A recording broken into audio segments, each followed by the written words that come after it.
Anong palagay mo sa mga breadwinner? Alam mo, katihan pa na ako sa mga breadwinner. Doon sa mga legit na breadwinner, wala ko issue sa kanila. Yung mga senior citizen na magulang mo, yung may kapatid ka o may kamag-anak ka na PWD, wala ko issue sa kanila. Pero ang problema kasi sa karamihang breadwinner, majority ng mga breadwinner, hindi naman lahat, pero majority ng mga breadwinner, sustentador ng mga tamad.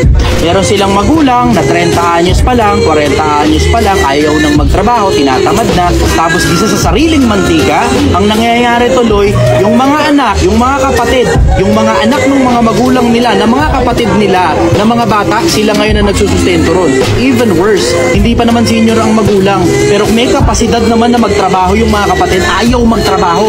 Meron ngayong isa lang na nagtatrabaho, tapos pinuputakti ngayon yun ng buong pamilya na tamad at ayaw magtrabaho. Yun ang problema sa mga breadwinner. Minsan, hindi nyo napapansin mga breadwinner, nagiging sustentador na pala kayo ng mga tamad.